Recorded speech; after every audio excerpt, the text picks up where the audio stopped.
Hello, fitness business nerds. What's up? Welcome to today's episode. Today I'm talking to the incredible Pete Dupuis, my second time having him on the podcast. He shares with us some tips for some surprising tips for how he invests and develops his team.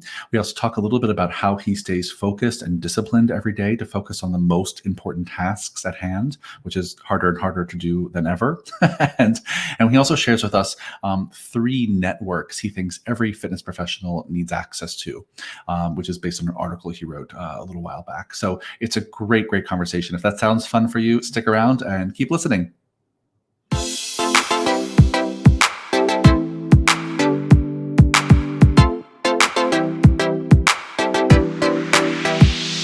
The Business for Unicorns podcast is for fitness business owners who want actionable strategies to grow their business, take amazing care of their clients, and build a life and business they truly love. I'm your host, Michael Keeler, co-founder of Mark Fisher Fitness, and through Business for Unicorns, I'm a coach and consultant to industry-leading fitness studios around the world. Let's get started. Well, hello, my friends. Welcome to another episode of Business for Unicorns podcast. Today, I am really excited because I am bringing you I think my first repeat guest. I haven't had anyone on this podcast twice. This is the first person I love enough to bring back a second time and probably a third and fourth. So I hope you don't get sick of us talking because we're going to keep talking a lot on this podcast. And who I'm bringing on is Pete Dupuis from Cressy Sports Performance. You all know him. You all love him. You've just heard his bio. And without further ado, let's bring Pete into the equation here. Pete, come on in. What's up, my friend? How are you? Thank you for having me, Michael. Feels good to be back. Yeah.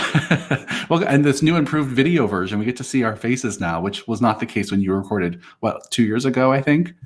It seems to be about 2 years ago. It's obviously we've seen a influx of video-based technology in the last couple months. So it just feels natural. I wouldn't say it feels new per se.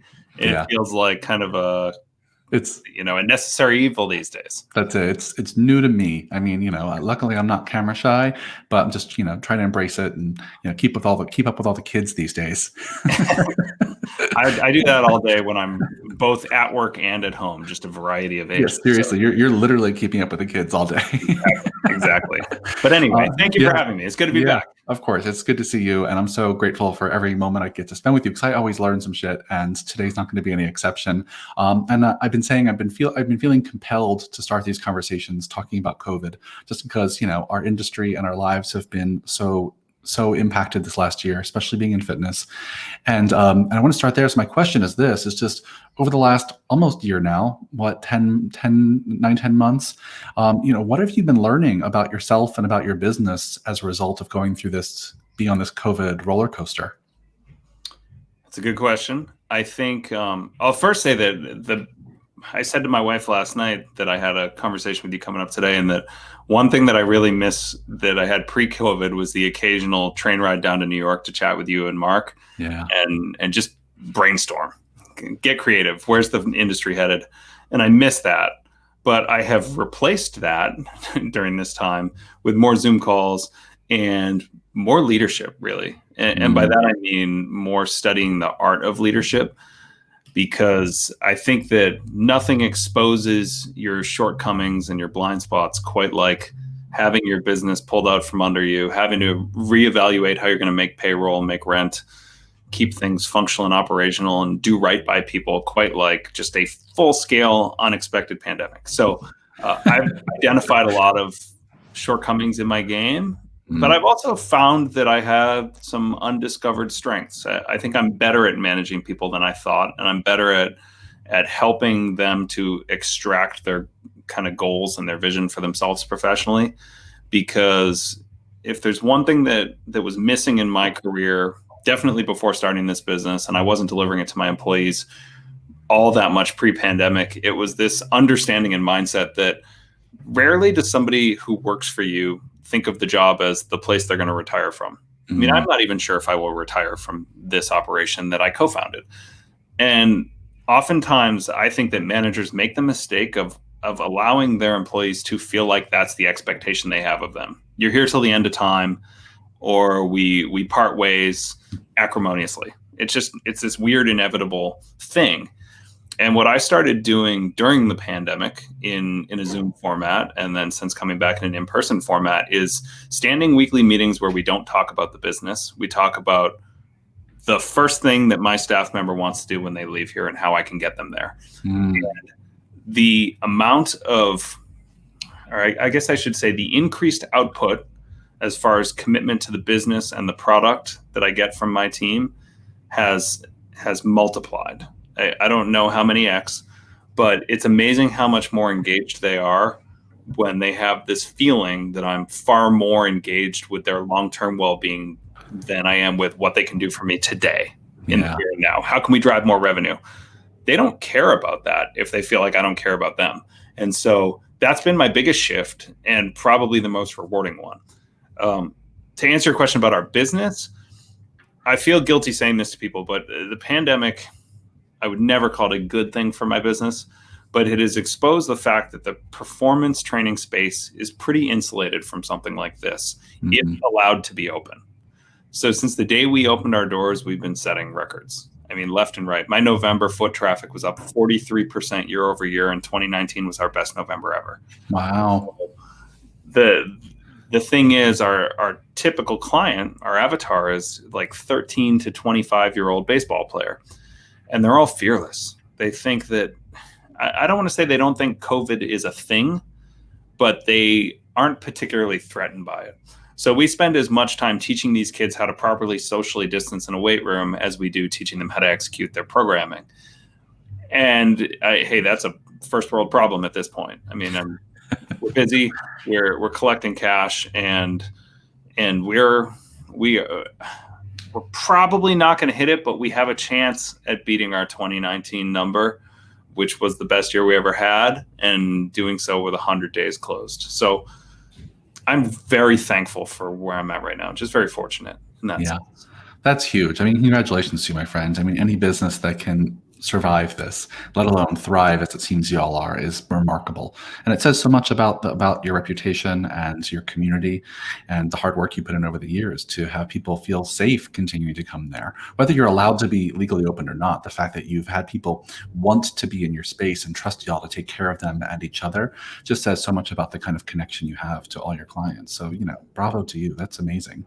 Well, thank you. And I think that it's important that there be a degree of humility here, in emphasizing the fact that it's industry specific, or I should say niche specific, because I didn't do anything that was smarter or considerably more strategic than a gym owner who's getting smashed right now in the general fitness space.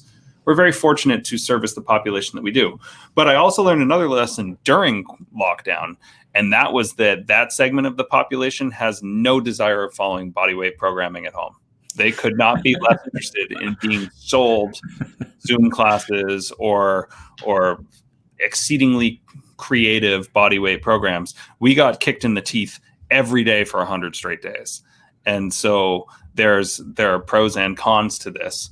But I guess my primary takeaway there is we didn't do anything extraordinarily unique. We have a very dedicated client base, and we're lucky to have the privilege of taking care of them and have a team that's excited to do it since we came back.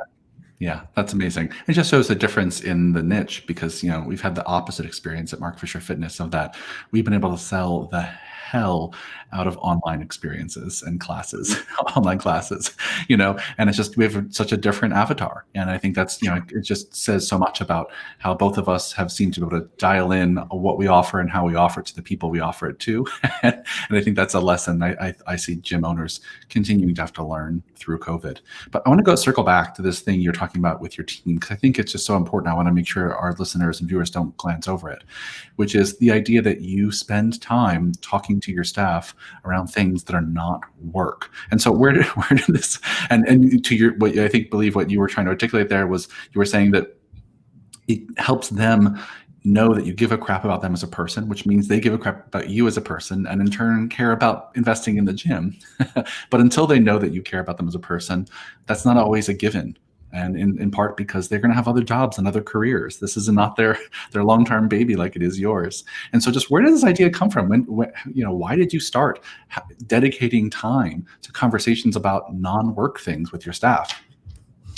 I think it's cumulative in the sense that business ownership. I didn't work for anyone who I felt like took an interest in me, which that certainly wore on me. I was more just a cog in the machine, and that was discouraging. This is a little bit obscure, this answer, but we've been evaluating the fact in the last, say, year that our internship candidate pool has fallen off dramatically. It's just far smaller. And we're splitting it over 2 facilities now, which we weren't in the first 7 years we were open. And so it's less candidates, more slots to fill, lower quality product, if we're being honest, at the back end, as far as the quality of the candidate that we're putting in place. And I believe the reason for that to be that, look, there are just more options. When we started in 2007, there was not a couple hundred internship options to consider in a given summer for a college student or things like that. And so we had no competition. It was us. It was Mike Boyle Strength and Conditioning. It was something at what was once called Athletes Performance. That's how old we are, how dated my business is. Exos wasn't a thing. But we weren't really competing with other businesses for intern candidates. So it wasn't uncommon for me to see 130, 140 candidates for a summer period where we were accepting like 4. And we got comfortable. We thought, just like, this is how awesome we are. Look at this. I mean, we don't even have to tell people we have an internship and we're getting inundated with applications. And then that just went down and down and down and down and down. And it's because, we now have 300 plus former interns out in the wild working at gyms, building out internship programs based on their experience, offering something similar. And so, COVID has definitely done a number on the number of gyms offering internships, let's say next summer, but it's still a pool that we need to worry about. So we had to reevaluate, and we had to say, all right, what is it about us that's different outside of the curriculum? Yeah, we believe in the product. The internship experience itself is worlds better today than it was even 2-3 years ago. I mean, it is constantly getting better. We meet about it. We reevaluate our tactics. It is the way that we develop the people we hire, because we will only hire through it. So it's very important to us, but less people are interested in doing it. And so we've just got really deliberate about building that out, but it forced us to ask ourselves some questions. What kind of person do people want to learn from? What kind of person do people want to work for? And I quickly came to the realization that nobody looks at entry-level strength and conditioning roles as a career. It's a stepping stone into something that's bigger to them. And once we came to terms with that, and I was honest with myself, I had to say, I should be spending equal amounts of time on positioning them in a way that they can take the next step into what they aspire toward from day one, as I am on continuing education while they're here. And I think I read the book, The One Thing, during the pandemic, basically saying like, hey, what's your stretch goal and what's one thing you can do right now to put you one step closer to it? And I started employing that in those meetings. So I said to each of them, hey, we have a 30-minute Zoom call on this day, every day until we open, each week. And week 1, you come to me and you tell me what your dream job is after this. Week 2, we're going to reverse engineer it. And we're just going to say to ourselves, who do we have in our network that can get you in front of that person? What knowledge or skill set do you need to acquire between now and then? And how can I fast track your access to that information? And we one-thinged it. Mm-hmm. And as a result, I'm seeing career development while they're on the payroll. And it's funny, I'm finding myself, I'm creating interview opportunities for people who haven't finished their contract with us. Like I'm actively seeking jobs, better paying, better opportunity jobs than existing employees are sitting in, maybe to my own detriment, but it's kind of fun to me because it feels like if we can get a reputation for being the guys who do right by their employees, we're going to be a talent development factory. I'm going to be swimming in applications if that's the word on the streets as far as what working for Pete is. And so that's my approach. It's a long game for sure, but it's been just really fun. And I think I kind of live vicariously through them because I'm handcuffed to this brick and mortar operation. Handcuffed. How many is that? It's a weird dynamic, but I think to an extent that, to me, it's like I feel that rush of excitement that they have when they're considering fascinating opportunities. And if I can help facilitate it, then even better. Yeah. I mean, Pete, I mean, I'm obsessed with this whole conversation, and it takes a special kind of confidence in a leader like yourself to be able to execute on this, right? Because you have to truly be coming from this place of abundance. Right? I don't mean that in like some sort of woo-woo way, in that when I put good things out and make this place make people better for having been here, it will only do good for us.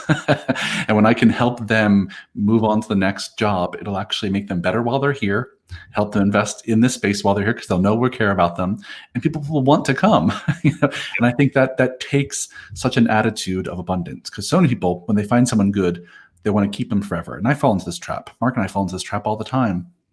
But your point is so well taken, is that for most of them, this is not a forever career. This is a stepping stone, especially an internship is designed to be a stepping stone. But even beyond that, once they're employees, for many of them, it is not a career. That, this is just one step on something, they're trying to figure out or build for themselves.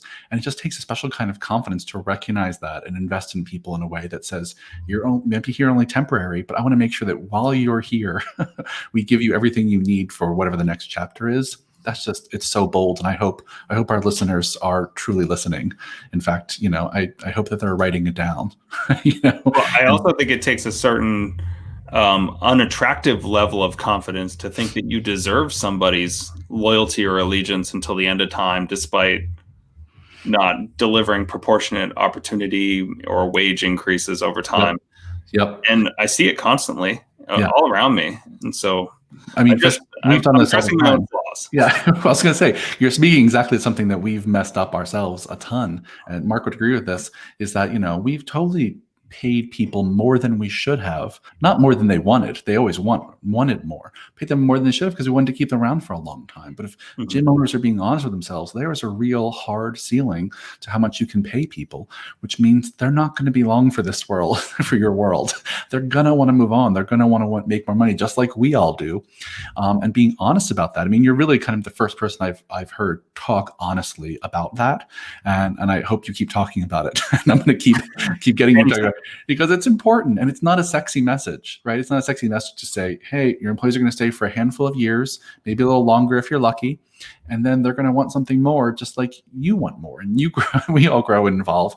They're going to grow and evolve, and the more you help them do that, the more talent you're going to attract, the better reputation you'll have, the better your client experience will be, by having employees who are truly bought in to being there. So yeah, we could keep talking about this the whole hour, but I want to press on. So thank you for diving deep on that one. But I have another question for you. This has come up a lot in my conversations, and I think it's partially a COVID thing, but I think it's also the general resistance gym owners have to working on the things they know they need to work on instead of the things they want to work on.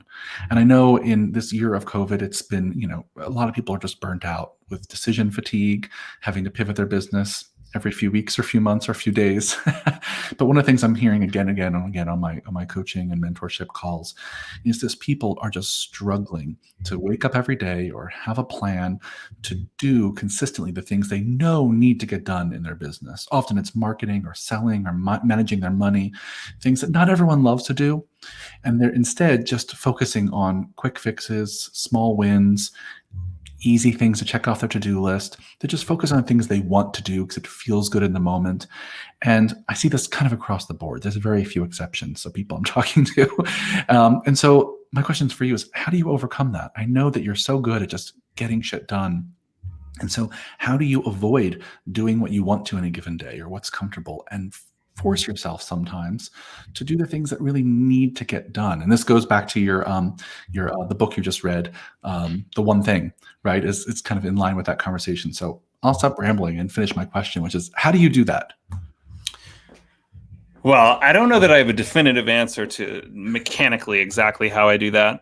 I will say that it's never been more accessible or affordable to outsource the really technician type stuff. I will never sit here and say, I'm going to become a forensic accountant, or I'm just going to learn how to, process 1099s and start rolling them out myself because they need to get done. No, I'm going to pay for what I can pay for if it doesn't impact, say, the lifeblood or the fabric of our culture. Yeah. But the lesson that I have been smashed in the face with again and again in now almost 13 years is that as an employer, maybe I'm speaking for everybody. I'll just talk about Pete. As an employer, Pete has often failed to appropriately challenge his employees and give them fascinating tasks and responsibilities that they can handle because Pete micromanages and Pete thinks nobody can do anything better than me. And what I have come to realize is that I only utilized for a long period of time a very small percentage of the potential of my team. And I don't mean extract as much value from your people as you possibly can and keep their wage where it is. I mean, they are thirsty for opportunities to prove their creativity and contribute to decision making around here. And once I gave them that freedom and they smashed it, oftentimes better than I could, I had to have this moment of truth that was, you're not delegating appropriately. You might think you are, but this got forced upon me in March, April, and May when Eric and I made the decision we're not going to furlough anyone on our team. We're gonna keep the payroll faucet running. We're gonna keep people moving. When I remember my wife saying to me, "Hey, if you're not furloughing people, and I love your people, but you're making a decision kind of at the expense of our family to do that, to keep running payroll while not generating much revenue," she said, "At the very least, put them to work." And so for a period of about 100 days, I offloaded considerable chunks of my traditional day-to-day on the team. And I said, look, we're barely giving you 3, 4, 5 hours of work a week, and we're keeping you on the clock full time. You all do my job now. Let's talk about how you're going to do it. Because I am a full-time kindergartner teacher. I am running preschool daycare for my 4-year-old, and I'm attempting to get these kids outside even though it's still the winter. So do my job. And they killed it. They did so well and came out of quarantine and back to reopening. And a couple of them say, I've really enjoyed doing XYZ. Do you think I could continue with that? Do you think I could continue being the impetus of some of our social media strategy? Do you think I could continue doing some of the very deliberate outreach to our clients who have fallen off the map? Can I just stay engaged with these fascinating things that I haven't been able to do before? And so that's a really long way of saying to you, Michael, the way to get the things you don't want to do done, if you have employees, often is just to ask them if they have an interest in the subject matter and realize that they're better at it than you are. Yeah. Friends, I'm hoping you wrote that down. I even have a little graphic that I put up when you really should be writing shit down, which is Pete's. I've never seen that. Yeah, it's a good one. That you have to challenge your employees. And I think COVID was a great opportunity to be like, okay, cool. How much can I delegate here? And I see this all the time that they're just not using, and this is true for me too, not using our employees to their full advantage. And meaning that they're not challenged. They're not learning and leveling up their game in their business. And in part, I've done the same thing that you have. Is that, well, no one can do it like me. No one can do it as fast or as efficiently, or it's going to take me so much time to teach them. It's like, well, yeah, that's what delegating looks like. Delegating is a big upfront cost to teach someone all the things for you to never maybe have to do it again. But it's a big investment of time. And I think it's a great answer to the question, how do you get the things done that need to get done even when you don't want to do them? Well, when you have a team, part of it is sharing in that responsibility and challenging your team to keep learning how to do more. And that frees you up to do other things. I think it's also absolutely necessary for scaling any business is constantly replacing yourself and then teaching other people how to do the same thing. Yeah. So I love that. I love that answer so much. So I hope listeners that you're paying attention, because I think that's a great strategy. And even if you don't need to do that because of COVID, just do what Pete did anyway. See what would happen if you had to give away all of your job roles and responsibilities to your staff. See who would be interested in taking them. See how well they could do, how fast they can learn to do what you do. I think that's great exercise to do, even if you don't need to. It's worth it. And I will say that you will never really know what you have from a capability standpoint when it comes time to really evaluate leadership roles, people who could potentially be elevated. Yeah. If you didn't force them to step out of their comfort zone a little bit in the months preceding, and I mean it, doing it in a less urgent scenario, more in a proactive way than a reactive way. Yeah, for sure. Yeah. Oh, amazing. Let me ask you this. I told you beforehand I wanted to talk about an article that you had written. You written it a while ago, but it was one of the more recent things you published at, I think it was Dupuis.com. And it was an article you wrote that was called The Three Types of Networks Every Gym Owner Needs. And I wanted to bring this up on our call. I know we're a little pressed for time today, but maybe in the next few minutes, you could just talk to us a little bit. And this article really resonated with me because one of the things that's been so important to me in my life as an entrepreneur is having groups of people that act like my support network, my support system, that are outside of my business. I've been part of entrepreneur groups and leadership groups and coaching and mentorship groups. And now I run many groups just like that. And those things have been so important to me in and outside of my industry that this article really spoke to me. So talk to me, Pete, what are the three types of networks every gym owner needs? Okay. So, and I remember where I got some of this advice, but the first one is a gym owner network. So it's kind of lonely running a gym. Even if you have a big team, it can be lonely because not everyone does your job. Not everyone can relate to the realities of being in the ownership position. So people like yourself, like I said, I was getting on a train to come just have conversations with you and Mark about stuff like this. I mean, almost quarterly in the last couple of years. And so it's really important to me to have a gym owner network. Then I have what I don't refer to. I heard it, I think, first on Tim Ferriss's podcast, but it was what he called a challenge network. Mm-hmm. So a collection of people who know you well enough and you trust well enough for them to look you in the eye and say, Michael, that was a stupid idea. Michael, I'm sorry, but that piece of content you put out, it was not your best work. Yeah. I have a series of people who fall into that category.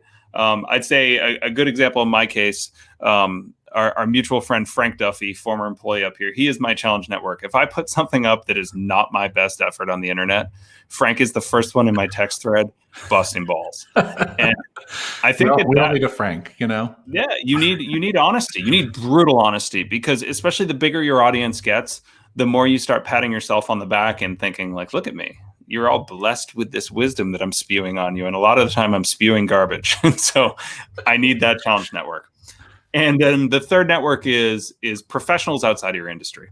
So they can kind of overlap. That all three can overlap a little bit in some context. I'd say you and Mark qualify as my challenge network as well. And until just recently, while you were dabbling in some consulting outside of the fitness space, you would qualify as non-industry feedback as well. But for me, I've got 3 or 4 close friends that are in group threads with me, and we do Zoom book clubs, things like that, where they're not specific to the fitness space. In fact, they are worlds away from the fitness space, but they're entrepreneurs. And that network really keeps me creative and fresh. So those are the 3, the non-industry specific, the challenge network, and then the fellow gym owners. Yeah, I think that's huge. Because one of the things I hear from gym owners all the time is that it can be lonely at the top, and there's no one to hold you accountable. There's no one to challenge you. There's no one to bounce ideas off of and learn from, unless you have these networks, both in your industry, out of your industry, friends who are willing to be brutally honest with you. I just think that's so huge. I mean, if y'all want to read more about Pete's thoughts on that, just go to his website and look up that article, because I think it's really, really important. So thanks for sharing that, Pete. I know that's a topic I think you said you haven't talked much about on the podcast, but I'm so glad we get to share it with people, because it's thank you for reading it. Yeah, it's crucial. In our final 5 minutes here, I want to go to our final 5 questions. These are 5 questions I ask everyone. I changed them recently, so when you were here last time, you answered some different ones, and it's meant to be kind of rapid fire. But if you want to take your time, feel free to take your time if you can. But 5 questions. The first one is this: what is the one thing you love about being a gym owner? The flexibility it gives me to spend time with my boys, especially during COVID, and my wife, love of my life. But I'm really genuinely watching my boys grow up and play a role in it. So Great. As much as it doesn't speak to gym ownership specifically, I like being able to take some liberties to allow for being a better dad. Yeah. Awesome. I love that. And that's only possible because of all the work you've done over all these years to make yourself have a schedule that is flexible with some freedom. So, bravo to you. Question number 2, what's the coolest thing you've ever done for a client? The coolest thing You guys Oh are. man, I wish I could prep for that. I know I should have. I don't give anyone a heads up about these questions. So I'm totally putting you on the spot. That's a hard one, and I know I'm going to end up texting you tonight, being like, "I, damn it." Um, Well, I know I'm having you back, so we can circle back to that one if you want. yeah, so I'm not going to give you a good answer here because I haven't had a chance to really think that through, and I hope I've done some cool stuff for a client.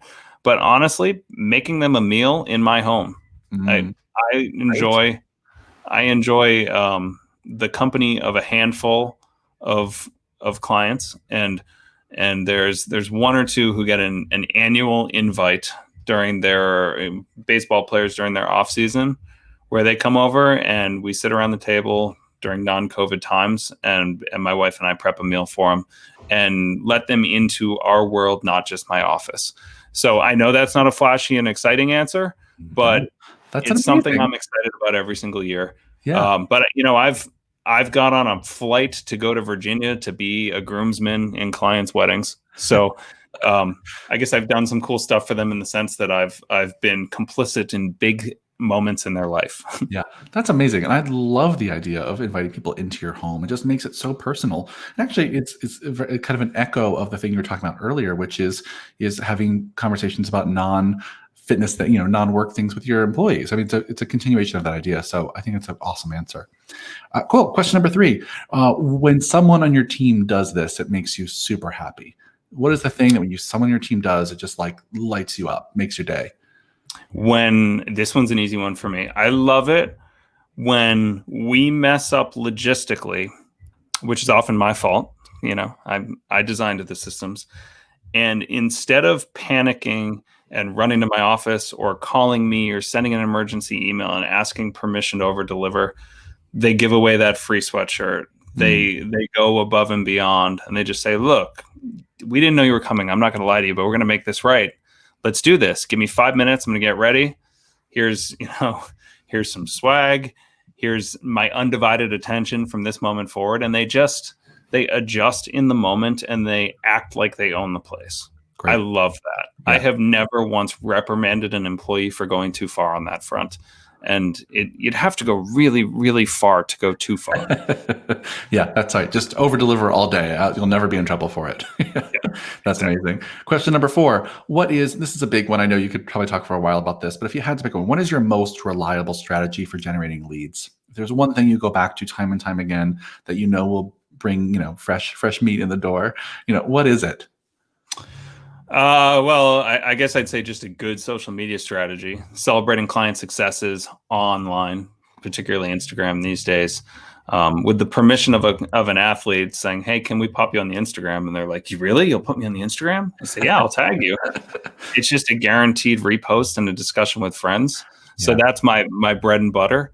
But we have had a ton of success historically with an event called the Night with the Pros, where we collect our professional athletes, put them on a panel, and allow them to do open Q&A with our clients and their friends. And that always funnels business in because they Mhm. get an opportunity to come on our turf, experience our expertise without us making an ask, and they hit us on the way out or the next day with a request for information on training. So Yeah. that's probably my best kind of like big bang for your buck in a single moment lead Yeah. generation. That's amazing. And I love those both because both of those things don't require to have pro athletes, right? I mean, you can do both of those things with anyone in your community who has any sort of influence or has any sort of expertise. Bring them in, put them on a panel. I mean, there's so many great ideas there. I love that. Sure. Cool. Last one, last but not least, is one thing gym owners can start doing better tomorrow. So, all of our listeners who are gym owners, what's one thing they can just start doing better tomorrow? Being honest with themselves. I mean, Great. I think we're all very, very flawed. And God, I think just read voraciously. Go out and consume as much information as you can, not just for the sake of like consumption for sport. Consume and apply. Mm, But gym owners are still reading Super Training and discussing assessment techniques. Well, uber successful gym owners are reading Dale Carnegie and studying the art of people. And yeah. so I'd say the one thing you can do tomorrow is start asking you, how can I develop myself personally, not professionally, maybe tomorrow. It'll Yeah. make an impact. Amazing answer. I love that so much. Is start looking at yourself. I think some self-awareness, looking for your flaws, looking ways to scale up that are not the Well, obvious stuff. I heard a quote, I think it was from Gandhi in a Uh-huh. podcast recently where they said true happiness is, and I'm messing this quote up, but it was happiness is when your thoughts, your words, and your actions are aligned. Yeah. And I think as gym owners, if someone said, "Hey, I'm about to start a gym. What should I do?" I'd say you should Hmm. do this, this, this, and this. I know that it works. Do I Yep. do it? No. There's a lot of stuff that I say you need to do this. I don't do it. Yep. And so I think that when I am unhappy with my business or my operation, it's because I haven't been honest with myself on that front. I'm not in alignment with what my best practices recommendations are and my actual actions. So it all comes down to self-awareness, I guess, Michael. It always does, my friend. It always does. It's a great place to start. It's a great place to start. And if, I often say that, business owners are often the biggest bottleneck in their companies. It's them. You don't have to It look isn't anywhere my else. Just go find a mirror. That's your biggest bottleneck. Look into it. Exactly. Yeah. Pete, thank you so much for your time today. This was amazing. I know I'm going to have you back time and time again to keep talking because there's a million more topics we can get into. But thank you so much for your time. I really, really appreciate it. I can't wait to come back. Thanks, Michael. Hey, friends, before you go, just one more thing. If you enjoy this podcast, you get value out of it, you enjoy listening, please share this podcast, comment below. If you're watching on YouTube, subscribe. Please share it with friends and family. We don't spend any money on marketing or advertising. And so the only way people find out about this podcast is from you. So please do everything you can to share it with friends and fellow colleagues in the fitness industry. We love making it and we want to keep doing it for a long, long time. So I appreciate your support. Go have a kick-ass day. Bye.